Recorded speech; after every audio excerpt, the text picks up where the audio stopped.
Hello, good evening, everyone. This is Donna Reyes again for our weekly Kwentuhan here on Kwentong GK. And tonight we have a special guest from Seed Philippines. She is a graduate of Seed Philippines, farm manager, and co-founder of Kape Natin. Please welcome Kimberly Evallar. Hi, Hello, Kim. morning po. Good morning sa iyo, good evening sa amin dito sa US, good evening sa lahat ng mga nanonood ngayon sa atin dito sa GK USA and also in the Philippines. Good morning po sa inyong lahat. Good morning, good morning. All right. So Kim, wow, you are our third guest for the month of March where when we are celebrating Women's Month, right? This March. And so we want to talk about your contributions and how you are really making an impact in the lives of Filipinos, of the poor, right? And specifically the farmers in the Philippines. So first, anong ibig sabihin? What does farm manager mean? What does it entail? Me as a farm manager po, hello po muna, good morning po ate sa mga viewers po here in the Philippines and also in the US. So, I'm Kimberly, so I'm one of the first batch of the Seed Philippines and also I'm currently farm manager of Bayan Anihan. So, what I currently do is supervise farmers around and help them monitor their crops and animals. So, mini-make sure po namin na yung mga farmers natin is merong kinikita. So, and also, yung mga current po na ginagawa ko is nagpa-farm visits and nag-add po ng mga farmer engagements natin para po maraming farmers po tayong matulungan. So, who are the farmers you talk to? From what city sila or provinces?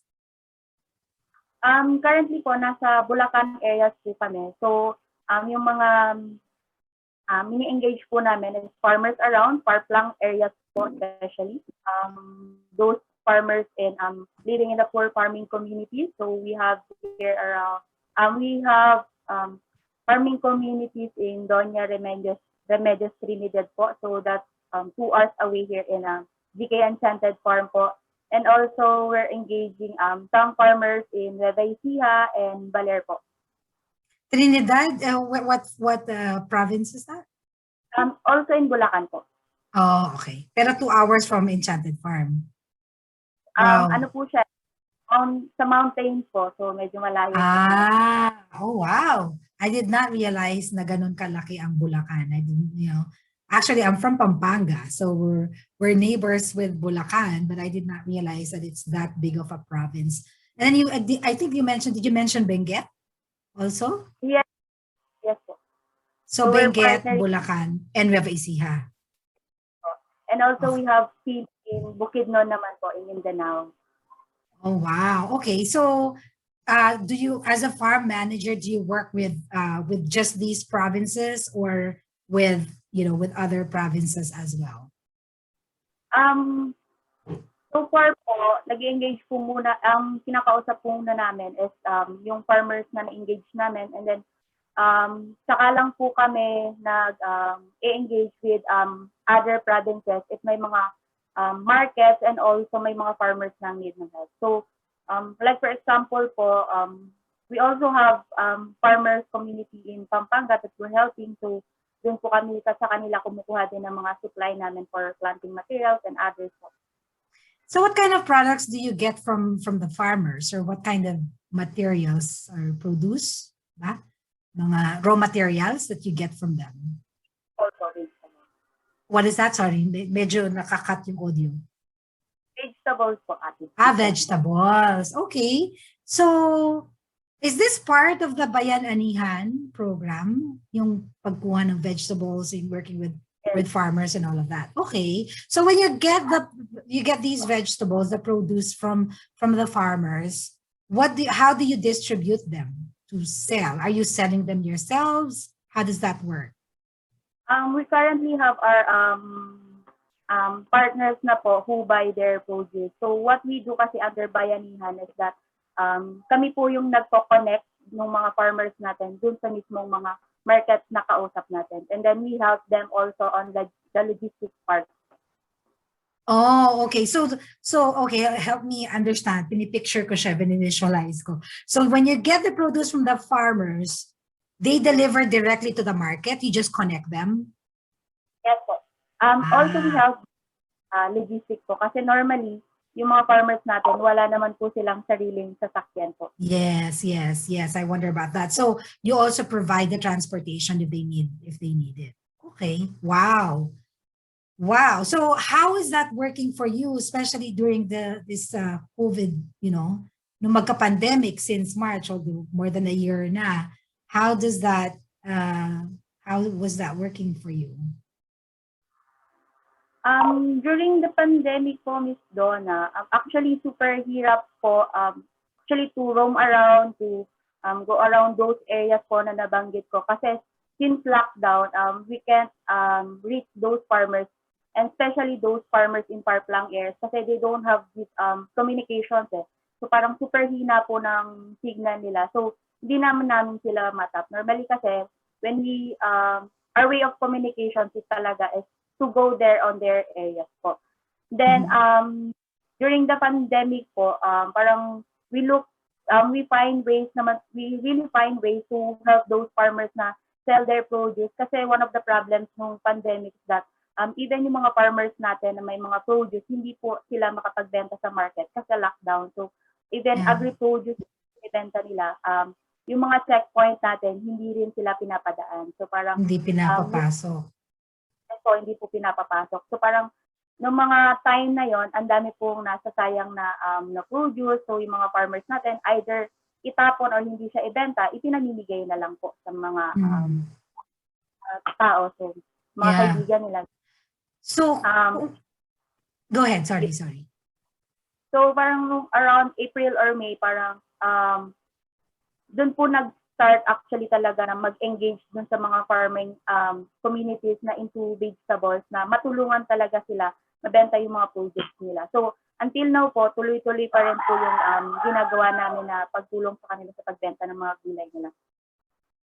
So if they weren't able to sell those produce nung may lockdown because they are not able to, to get into the barangays or the cities or whatever, right? How did they generate income? And how did they feed their families? Yes po. That's the question din po nung after lockdown, nung nakipagkwentuhan din ako sa kanila na some of them saying na, ma'am, super hirap po talaga nung situations namin during the pandemic. Kasi hindi sila makapagbenta ng produce nila, and also in far-flung areas, may mga, di ba po normally nagbibigay ng donation si government. So may mga na hindi rin po talaga nakakatanggap. So what they eat is that kung ano lang po yung meron sila, yung mga gulay nila, so kung ano lang po yung available crops nila na pwedeng makain. Well, at least yung hopefully the basic, food that they need for, to serve sa table, they are able to, to plant that and harvest that, right? Yes. But what about other needs na they need money, not just food, di ba? So well, like not all of them, for example, plant rice. Ano sila, how do they buy rice to cook, right? So, paano yan inaabutan? Did Gawad Kalinga help in terms of, donating food or donating rice, for example, or whatever other things they need other than their harvest? Yes, we did. Oh, that's good. Okay. All right. So, I mentioned earlier when I introduced you that you're a graduate of Seed Philippines and you come from the first batch. Wow, diba? That makes you feel very special. sabi ko kanina, you're the guinea pigs of Mark Lawrence and them who started Seed. But also at the same time, that makes you really special because, sabi nga, there's only one first batch, right? Yes. So But how do you see, has there been any changes from, from your first batch to now? I don't know how many batches see that has already, graduated. But have you seen any changes from yung first batch ninyo to now? How the seed is now? Yes po. During our batch po kasi, we really do focus on, actually, Seed Philippines really focus on agri-entrepreneurship and making those young students to be the next generations of leader po. Yes. So, until now, ginagawa pa rin po siya ni Seed Philippines. And currently, yung napapansin po namin ngayon is that during the pandemic, nag-fast track po sila. So, hindi na po siya under 2 years. So, may mga ilang months na lang po na nag-stay yung mga students natin. And most of the months po, nag-stay po sila sa community nila para gawin po yung mga, like for example, farming community. So, currently ngayon, may mga students po tayo na nasa different farming communities. So, it's not just them na gawin yung mag-farm, but also to help them to help the other communities around to help those people on their communities understand na yung farming is not just for yung farming is really important po talaga. So yun po. Oo naman, who will feed us, right? If there are no farmers, yun yung pinaka basic, right? And especially in the Philippines, di ba, we're so rich with natural resources na, people can really, plant and, and you take advantage of the agricultural, resources and opportunities for people to generate income out of that. So how did you find out about seed? How did you end up being a seed student? Way back 2014 po, yung Seed Philippines went around to the nearby schools po.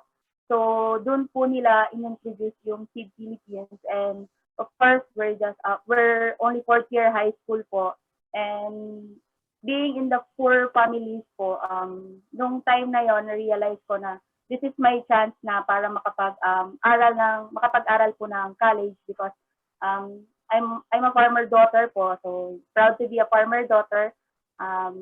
Nung time kasi na yon, Miss Donna, parang dahil mahirap ka, wala kang chance or wala kang opportunity para makapagtapos ng kolehiyo po.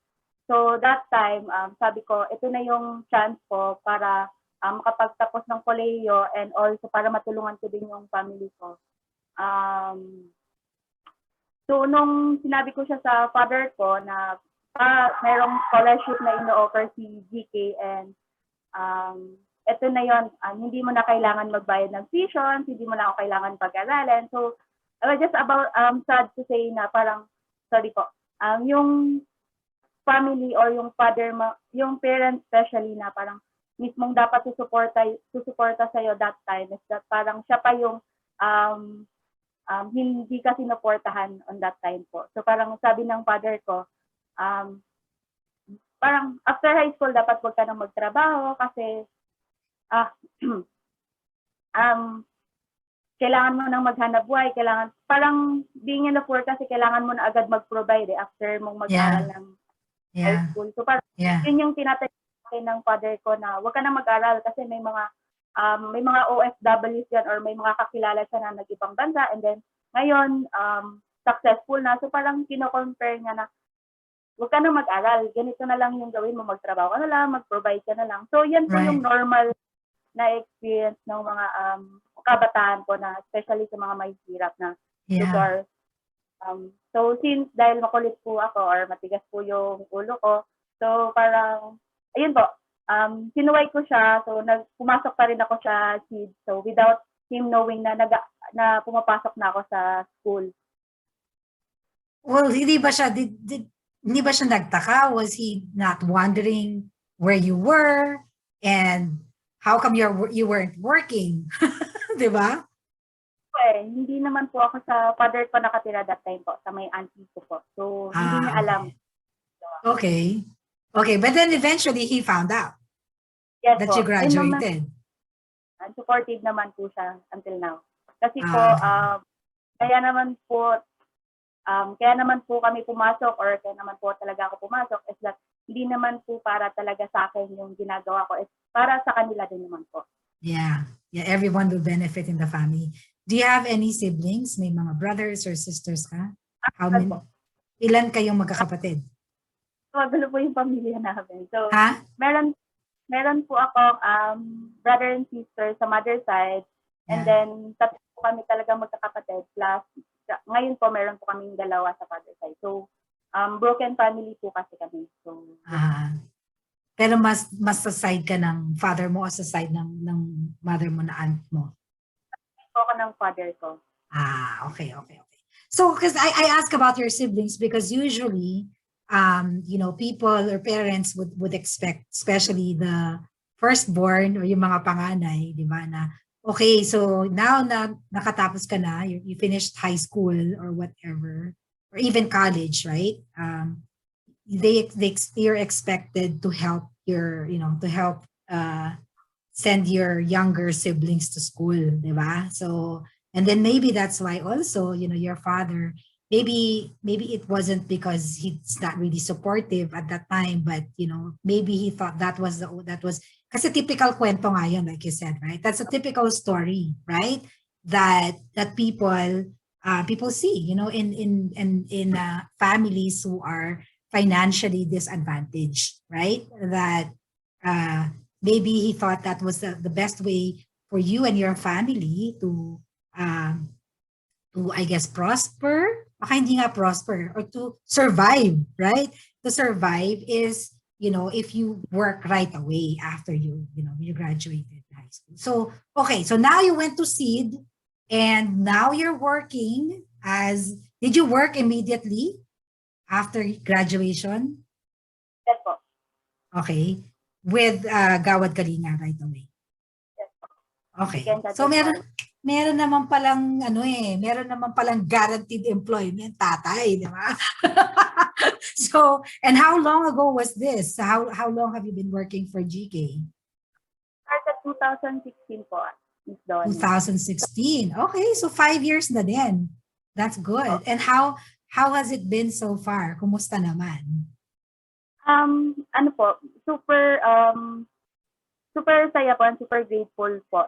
Kasi on those 5 years, ang laki po talaga ng pinagbago, especially sa sarili po. So, yun po. Kasi nung way back 2016 or 2017 po, I was handling, I was assigned also as farm manager dito lang po sa may Chicken Enchanted Farm.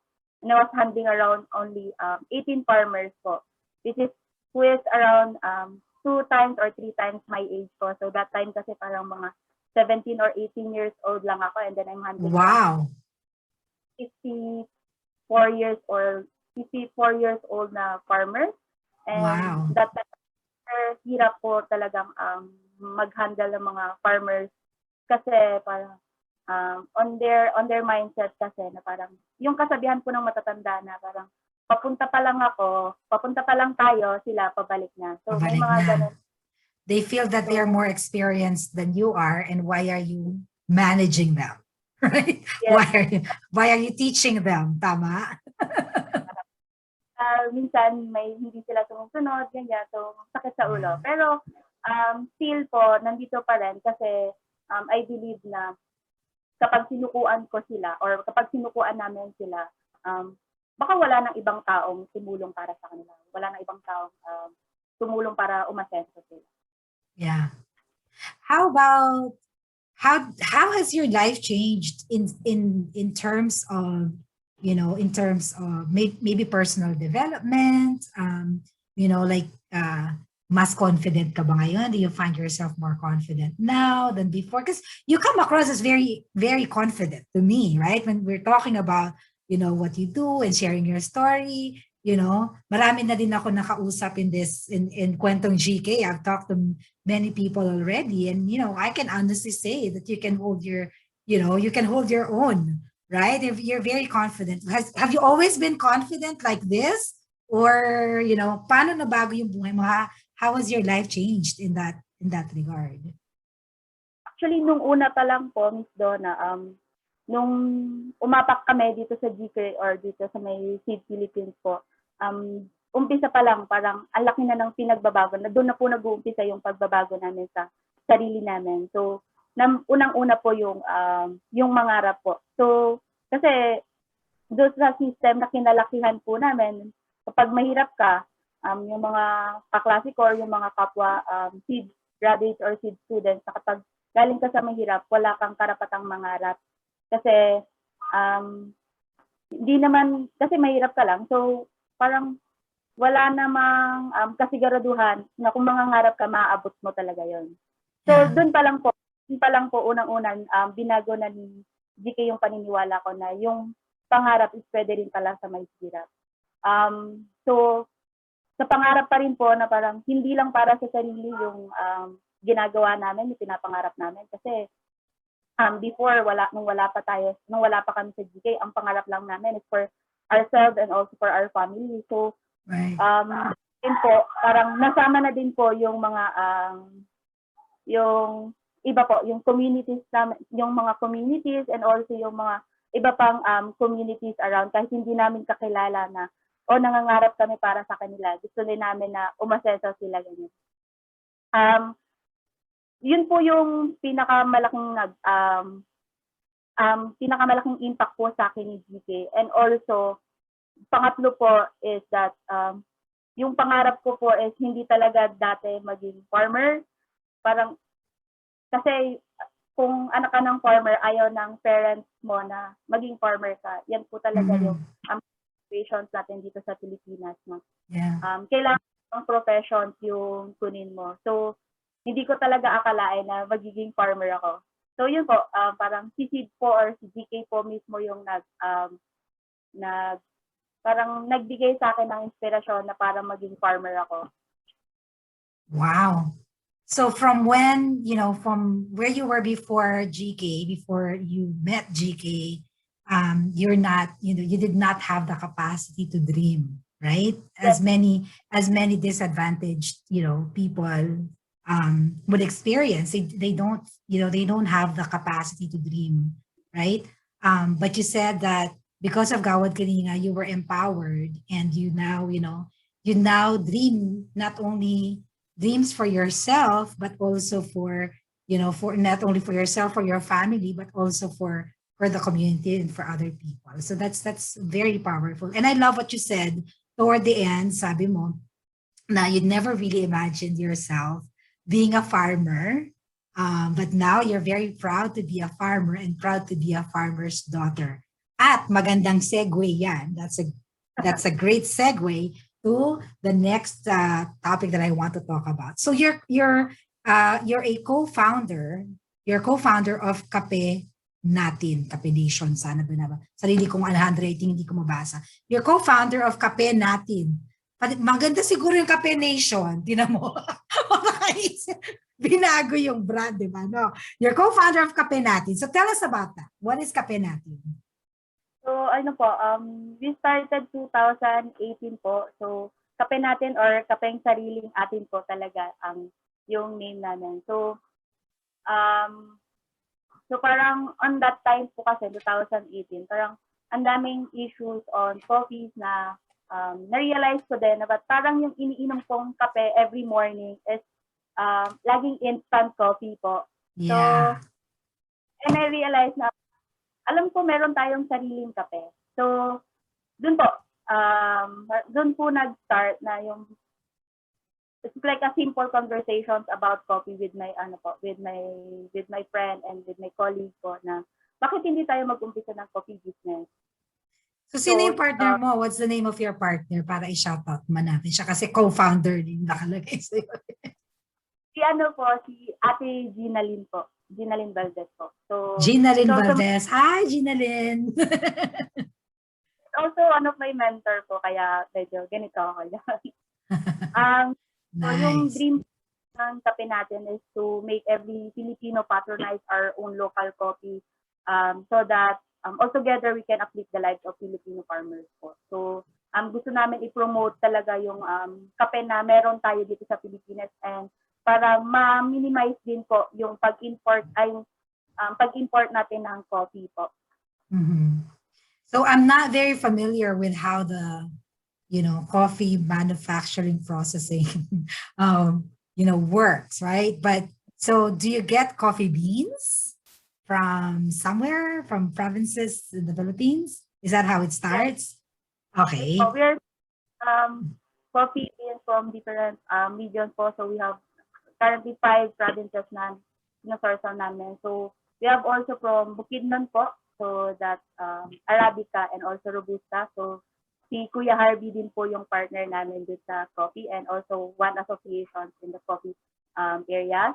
We also have in Batangas po, yung mga Batangueño po dyan. So we source Liberica Excelsa coffee. We also have sa may north po, Cordillera. So we have in Benguet po and also Sagada, both Arabica coffee po. So are these farmers already planting these coffee beans before kape natin, was founded, so it was established. So established farmers na yung mga yan. You didn't have to parang help out farmers to start planting coffee beans. Kaya na po Hindi sila. coffee beans Kaya ang tawag, di ba? Cocoa or something. Hindi coffee beans ang tawag. Hindi ko alam. coffee po. So, wala akong alam talaga sa kape, di ba? Alam ko lang yung binubrew. Nilalagay ko lang eh. Wala akong malay.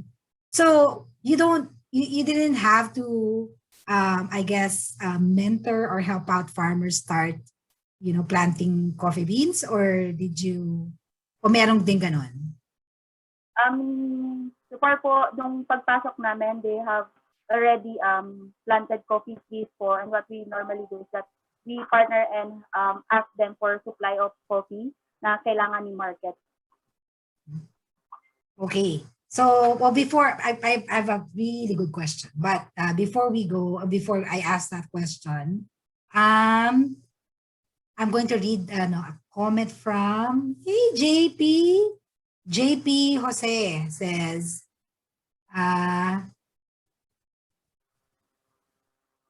we're so proud of you, Kimberly.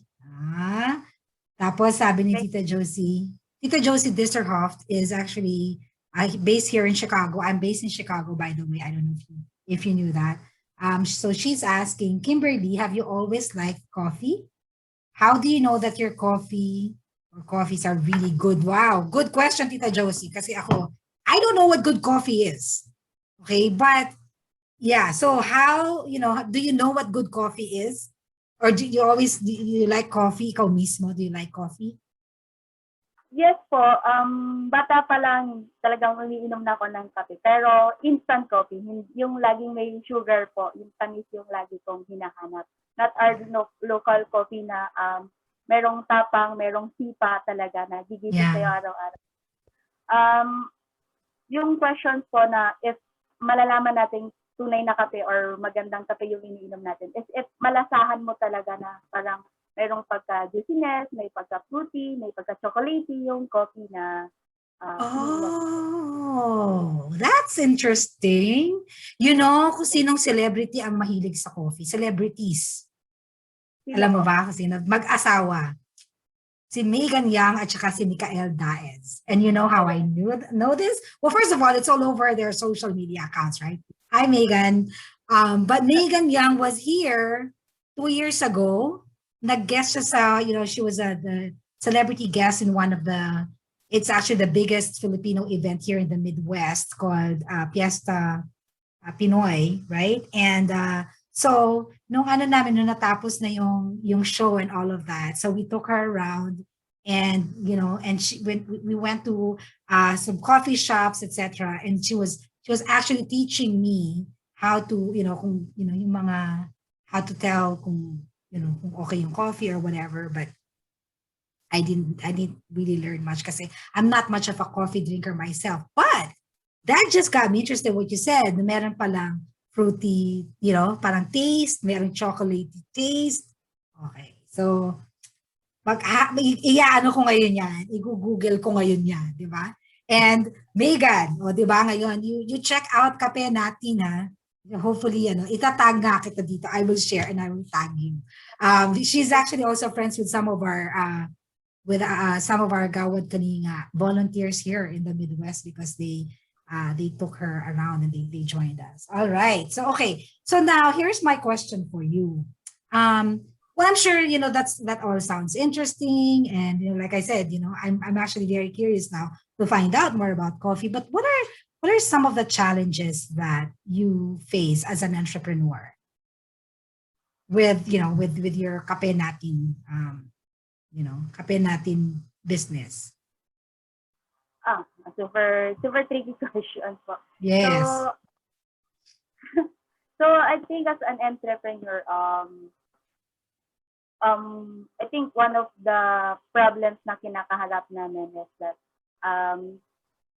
paano namin ma-push or ma-encourage yung mga kapwa Pilipino natin na uminom talaga ng kapeng meron tayo.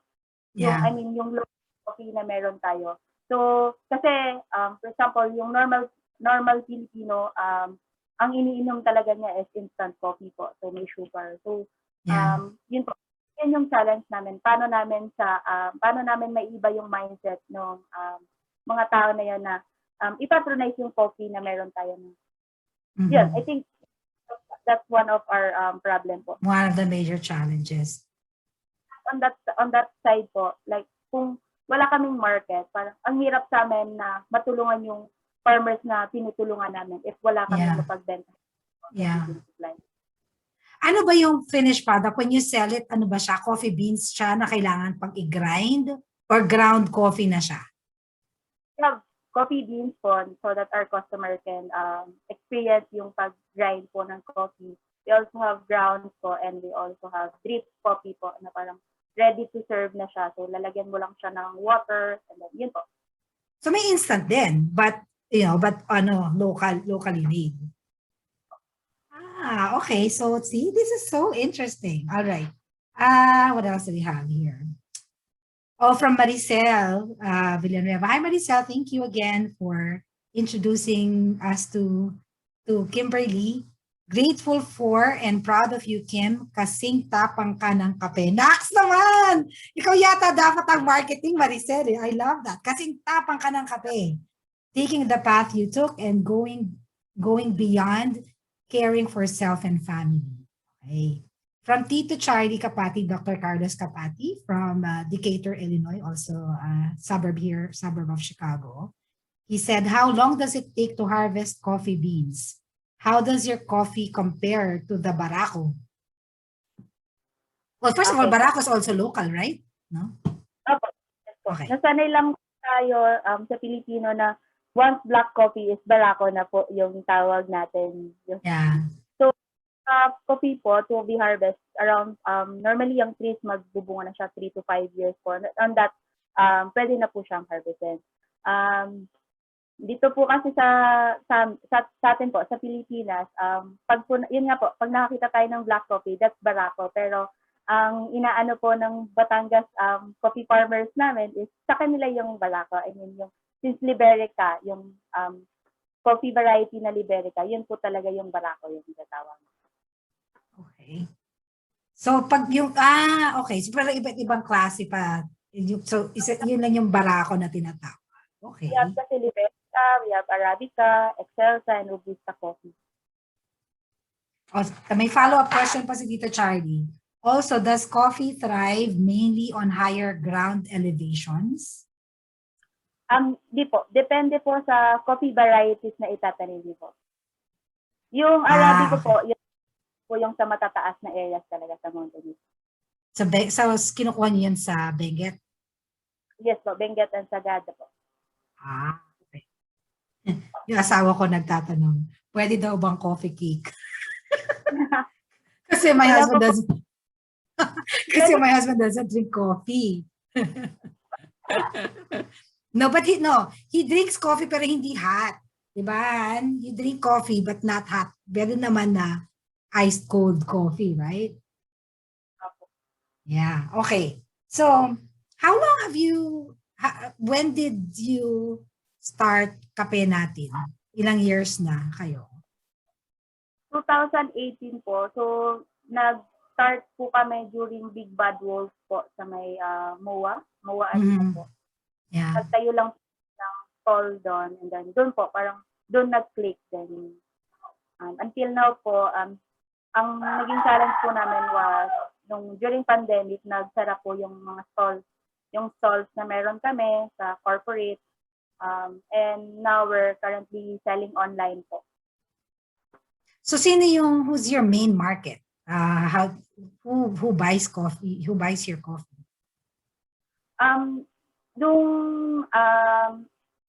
Nung last year po, 2019-2020, we actually have our coffee stall and corporate po. So, one is the Paymaya po. So yung mga corporate office po yung target namin na target market namin for our coffee business. So how is that? Tingin mo ba, like, well, you mentioned that one of your main challenges is how to change the mentality ng ng mga Pinoy, right? From drinking instant coffee na malamang imported, versus drinking local. But do you think cost is a factor? Is it more expensive to buy yung hindi instant or yung coffee na ano? Is that Yes. a factor? Yes po. Kasi on our experience po, you can see na even yung local coffee, Yeah. mahal po talaga din yung coffee beans po.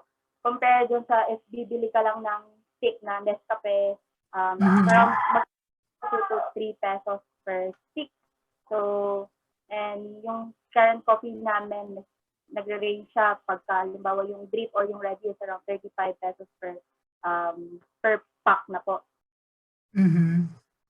Oh, okay. So baka yung market ninyo are not, are more of the coffee aficionados, coffee, mga ganyan, yung talagang naghahanap ng like real taste or the different, like you said, the different flavors of coffee, right? Okay, so share natin yung Facebook page nyo. Do you have a website o sa Facebook page yung ninyo? Kape natin. Ha? Kape natin Kape sa natin. Facebook page. Okay, sige, share natin ha. Thank you po. Ito ba yun? Yes po. Yan. So, okay. Ayan. So, everyone, especially maybe not now, we're not allowed to travel to the Philippines. Apparently, I just saw that in the news. But hopefully, we get to travel back to the Philippines, visit, the motherland. Let's check out Kape Natin. Ito yung kanilang website. Or even like if you want to gift, right, your friends who are coffee drinkers, coffee lovers, right?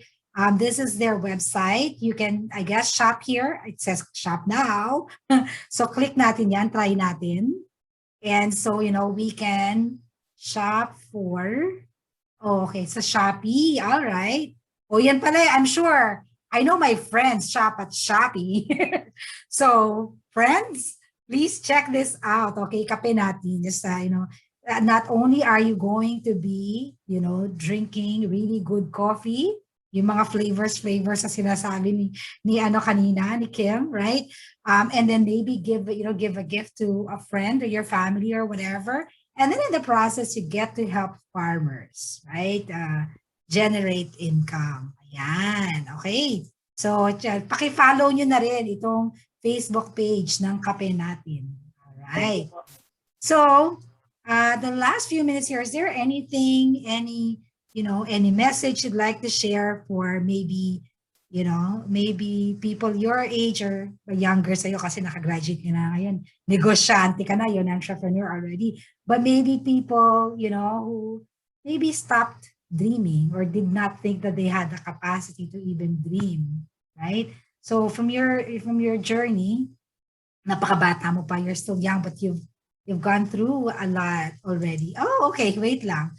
Before natin yan, before natin tanong yan, anong follow-up question ni Tita Josie? Thanks, Chrissy. Chrissy's online. She's helping us. Buti na lang na. Anong question ni Tita Josie? I don't see it. Where's Tita Josie's question? Nawala ako kasi dun sa, sa spot natin. before kita hingan ng ano ng message, let's check what they're asking. Tita Josie. Oh, okay. Are there taste competitions sa Pilipinas to find out what are best? Taste competitions. Meron bang ganon? Like, parang coffee, ano ba? Coffee Expo. Oh, may mga ganon ba? Oo, meron po. Yung mga coffee partners namin, farmer partners po namin, sumasali sila sa mga coffee competitions po. Yung mga partners yung farmers. Is that what you said? Okay. Oh, okay. But how about you? You don't participate in those that's just for farmers? Kasi po, normally, yung farmers na kinukuha na namin is like we have in Bukidnon, nananalo po sila dun sa mga competition. So, most of our coffee farmers nananalo po talaga dun sa mga competition sa Coffee Expo. Is this just within the Philippines or is this international? In the Philippines, okay. So hindi pa sumasali sa mga international mga ganyan. Wala pang ganito. Okay. As I don't know if there are international coffee expos. So Tita Josie also asked. So Tita Josie must love coffee. Dami niya questions. Oh. Kim, do you experiment of different kinds of roasting techniques? Kayo nag-roast, right? Yung only one, yung isang areas lang po namin, kami po yung nag-roast. Pero the rest of the province po na kinukuha na namin, roasted na po yung binibigay sa amin. Kasi po, mas okay po kasi sa amin na yung coffee farmers na po yung mag-roast kasi mas sila po yung nakakaalam kung ano pong dapat lasa ng kape nila. Okay. Good. Okay. So going once, going twice, if there are no other questions, I'm going to ask Kim. So, like I said, you're still young and there's so much in store for you in your future, but you've already accomplished so much. Just the fact that, you got out of that, of that mindset. Actually, I think it was JP who said, yung poverty is a state of mind. It's not so much, yung financial only, or this, obviously, that, it affects it, it influences it, but he said that, poverty is a state of mind. It's a mentality, right? So just from getting out of that, poor mindset or poverty mindset and, and really fighting your way to, get into the seed program, even though in the beginning, your father was not very, maybe he was kind of scared for you too, right? So, and then now, you've graduated successfully from the seed program, and now you're a farm manager and also an entrepreneur. So parang sobrang sobrang rich na yung journey mo, right? So what message would you have for people who would not even dream of changing their life story? Right? Yung parang gusto na lang nilang magstay dun sa template na, okay, well, hanggang high school ka lang, then you have to work and, and help the family. What will be your message? Okay po. I think yung ma-share ko po on that question, especially for those young na talaga, na daughter talaga or anak ng mga magsasaka po. So, I think for especially for Filipino women like me po, na parang since dahil babae ka, parang hindi expected na maging farmer ka. Normal kasi dapat lalaki yung magiging inaasahan ng father or parents natin na maging farmer. So, parang on sa akin po na ang tumatak po sa akin, parang let's don't be ashamed of what our parents do. So, parang ako kasi, even nung kabataan ko, bata pa naman po. Bata ka pa talaga. Kung parang kinahiya, parang hindi ako proud na yung profession ng parents ko is farmer.